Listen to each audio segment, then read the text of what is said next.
lemu hak tak boleh kita buat gerbek. Satu, lemu yang tiada telinga dan terpotong telinga walaupun sikit daripadanya. Telinga ni, gak demo. Tak boleh kita nak beli untuk buat gerbek. Tapi kalau soyok, demo putih atau luring habis seru di lima. Atau sakuk di kawat, serah belah. Tapi isinya tak ada dua. Pada belah. Maka sah kambing pun ada. Hak tak sek. Kalau tebuk dengan besi aja. Tebuk dengan besi aja. Tapi isi tak lubek. Pada lubek. Maka sah. Tapi kalau bede boh, lubek isi copen. Kalau ya, tepik. Ano, hak tu tak boleh. Ya tak? Kalau kuih isi tak boleh. Kalau belah copen itu tak apa. Ekor tak apa, dia soyak sengah. Boleh. Tapi kalau kerak, butuh. Tak boleh. Ya tak? Yang kedua, ya terpotong ekor atau terpotong lidah. Lidah ni kerak. Copen. Atau binatang bergudi jikalau sedikit kerana binasa daging.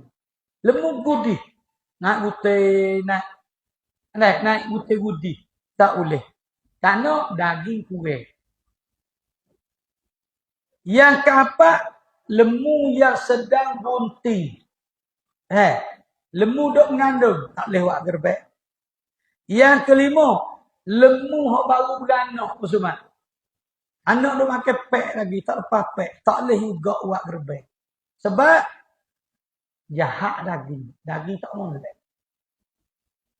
Tengok retina kita lepas dengan beda. Ya, bolpang lepas pada setahun tak apa. Cek gelik mula.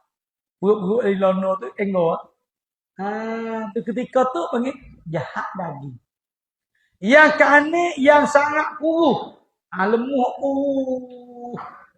Nak jalan tak ada. Tak boleh. Yang ketujuh. Lemu atau binatang gerbek saat ni yang gila yang tiada makan rupuk. Sehingga jadi kuruh dan kurang daging. Tak boleh juga. Lemu tak gila tak saya rupuk. Yang kenapa yang nyata sakit. Lemu kemuk perut. Sakit dia tidur yang selepok. Gerbek tak boleh. Yang ke-10 binatang yang buta kedua belah mata. Mata buta. Kenapa? Nak makan upuk tak penuh. Kurang daging juga. Ataupun mata buta sebelah. Dan nyata buta. Buta sebelah. Tapi nyata buta. Tak boleh buat gerbek. Nak tahu mana kata buta sebelah?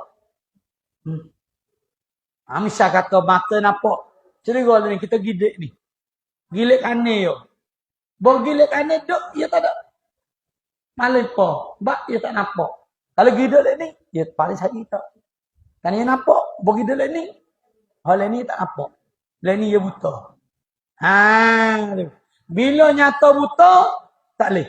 Memang kata tu, dia kata lemu ni ada. Harga tak mahal. Tapi mata bunuh sebelah. Nampak? Lepas tu kita masuk belah ni. Masuk lek bunuh ni. Bunuh lek aneh. Kita masuk belah lek aneh, palai tengok kita. Bermakna, mata dia tak buta.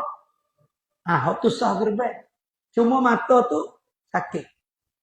Mata jadi serapuk ke. Cuma tak bunuh. Tu sah gerbek.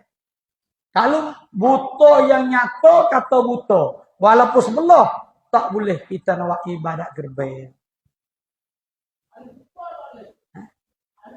Buta tak boleh. Sebelah pun tak boleh.